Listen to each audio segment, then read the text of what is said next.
The protagonist of Circle of Inevitability is a man trapped in a cosmic game where every step forward only tightens the chains around him. This is the tragedy of Lumian Lee, a story of nightmares, illusions, and a fate he never truly controlled.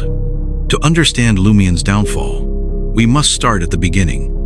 Volume 1, Nightmare, a fitting name, as Lumian's life is consumed by layers of deception, manipulation, and existential horror. His small-town existence in Cordo was a stage, orchestrated by forces beyond his comprehension. The town itself was a cage, his reality, a script, and he was just another actor in an inevitable cycle of torment. From the very start, Lumian's world is fractured. He senses something is wrong, yet every attempt to grasp the truth slips through his fingers like sand.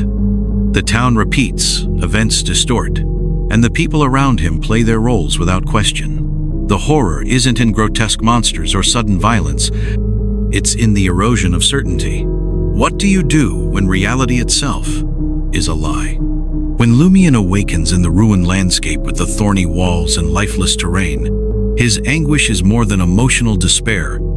It is an existential crisis. His whispered question, is reality a dream? And the dream reality is not just the confusion of someone trapped in a looping nightmare. It reflects the supernatural entanglement that has blurred the lines between perception and truth. The dream is as real as reality, because reality itself is now warped, locked in a loop, dictated by Lumian's subconscious resistance to accepting what happened. When Madam Magician tells Lumian, that's why you were so desperate to obtain superpowers in your dream, regardless of the consequences.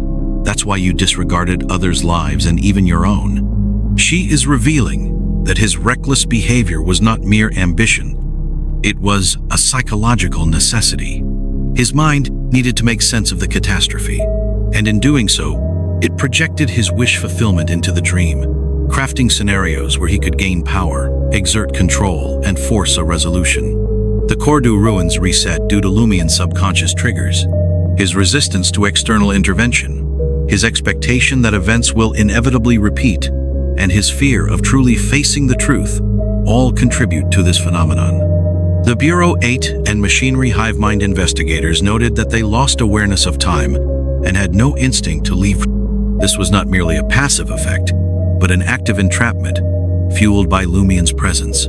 Their ability to dream so vividly that they lost track of reality suggests that they were absorbed into Lumian's subconscious projection, reinforcing the idea that his dream is an extension of his being. Madam Magician makes it clear that Lumian cannot be saved unless he confronts the truth himself. If an external force were to intervene directly, the only option would be complete annihilation. This statement underscores the existential horror of Lumian's predicament. His survival is dependent on his willingness to tear apart the illusions of his own making. Amon's revelation about Termaboros redefines the significance of his dreamscape. In that dream in Cordo village, the warlock symbolized the power of inevitability. The warlock's death and burial in the tomb symbolized the loss of the true owner of that power, the real Termaboros. The owl guarding the tomb and the warlock's body symbolized an outsider seeking this power. The other you, accompanying the owl, symbolized the inherent depravity within everyone. Lumian's nightmare is a microcosm of his fate, a symbolic reflection of his entrapment within forces far beyond his control. The power struggle between the warlock and the owl mirrors the conflict between inevitability and agency, not as opposing forces, but as an illusion of choice within a preordained structure.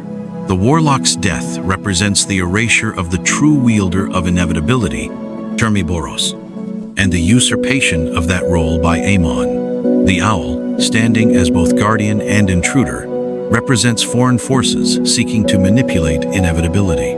Amon, the eternal thief, has stolen the fate of inevitability itself, and the owl's presence over the warlock's tomb signifies this transition of power, one that has already been decided, rendering resistance futile. This parallels Lumian's gradual realization that he is not an active participant in his own destiny, but a vessel shaped by the designs of others.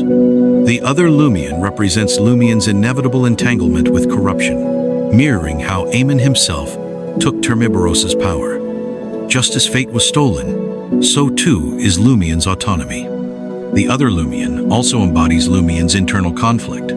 It is not merely depravity in a moral sense, but the struggle against the corruption inherent in his existence, the part of him that is already bound to the forces seeking to control him. This figure reveals the paradox at the heart of Lumian's struggle. His instinctive resistance against manipulation is itself a function of his role within the grander scheme. His rebellion is not an act of free will, but something inevitable, something woven into the fabric of his fate. At its core, Lumian's nightmare is an expression of existential horror. His perceived agency is an illusion, his suffering a script written before he ever took the stage. The nightmare does not warn him of what may come, it reminds him of what has already been decided. Lumian seemed to break free from a long nightmare, only to find reality was an even more despairing abyss. Adam, the visionary, is a being who exists beyond human concepts of free will. His plans span across time, manipulating individuals like pieces on a chessboard. Lumian's life, his relationships, his suffering, and even his psychological recovery was meticulously planned. This is best exemplified in Amon's cold clinical report. Patient, Lumian Lee, male, diagnosis: strong self-destructive tendencies, loss of ability to respond to others' emotions. Amon's revelations reduce Lumian's struggles to mere data points in an experiment. The events he perceived as his own choices, his anger, his despair, his gradual reconnection with society, were calculated steps in a grander plan. This exposure to deterministic horror is enough to drive anyone to madness. From a philosophical perspective, Adam's vision aligns with fatalism, the belief that all events are predetermined and inevitable. Lumian, stripped of any illusion of free will, finds himself in a position where even his resistance serves a preordained purpose. His suffering is not random, it is essential. Lumian is a character forged by trauma. His past as a street urchin made him distrustful, self-neglecting, and morally ambiguous. Aurora's presence helped him establish a fragile normalcy, but her death shattered that illusion. The psychological effects of his experiences manifest in several ways. 1. Self-destructive tendencies. His loss of Aurora makes him fear attachments, leading to reckless behavior and a disregard for his own well-being. 2. Emotional detachment. He struggles to connect with others, suppressing his emotions out of fear of further loss. 3. Cognitive dissonance. His desire for agency clashes with the realization that he is a pawn, leading to bursts of rage and despair. Lumian's psychological profile is a textbook case of trauma-induced existential crisis. His journey is not merely about survival. It is a battle for meaning in a world where his suffering is orchestrated. Despite his trauma, Lumian does not remain isolated. His relationships with Franca and Jenna serve as anchors to his humanity. As someone with a background similar to Aurora's, Franca becomes a key figure in Lumian's recovery. Her lively nature and inherent goodness contrast with his cynicism, providing him a glimpse of what life could be beyond manipulation and suffering. However, this connection itself is part of Adam's grand design, making Lumian's growth bittersweet. How much of it is real? Jenna's presence in Lumian's life acts as a stabilizing force, providing emotional support and offering a semblance of warmth and companionship amidst the turmoil he faces. Her relationship with him highlights the tension between his desire for connection and his growing sense of isolation. While Jenna offers him comfort, Lumian's emotional struggles, particularly his inner conflict between hope and despair, are apparent. The mutual bond between them provides a contrast to his growing bitterness and rebellious attitude, but also subtly amplifies his fears of loss and failure. The madman Flameng is a powerful catalyst for Lumian's emotional development.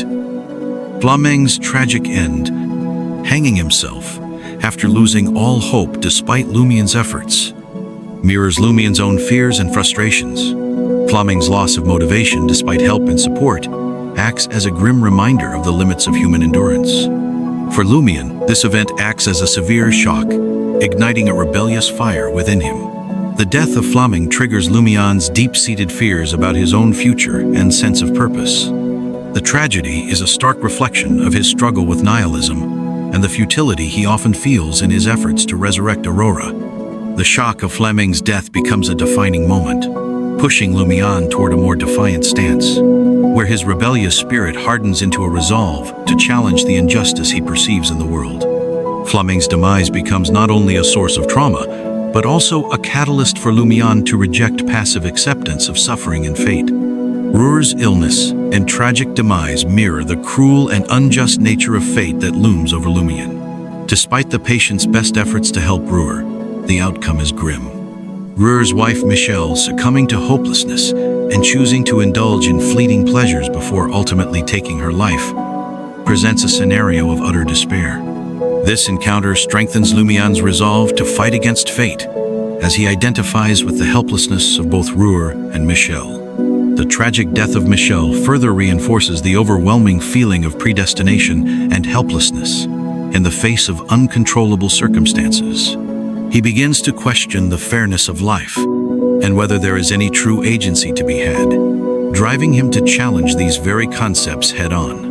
Ultimately, his relationships do not free him from the web of manipulation, but they offer him moments of respite and emotional counterbalance to his psychological torment. Lumian Lee's tragedy is not just about loss or suffering. It is about the horror of inevitability. His struggles, his emotions, and even his victories are all within the confines of someone else's grand design. Amon's cold analysis strips away any illusion of agency, reducing Lumian to an experimental subject in a cosmic game. His nightmare is not just a reflection of his fears, it is his reality. His battle is not just against enemies, it is against the very concept of fate itself. And yet, despite it all, he fights. Whether he is doomed to fail or not is irrelevant. What matters is that he continues, proving that even in the face of inevitability, the human spirit refuses to be fully extinguished. If you enjoyed this analysis, feel free to like and subscribe for more analyses of your favorite characters.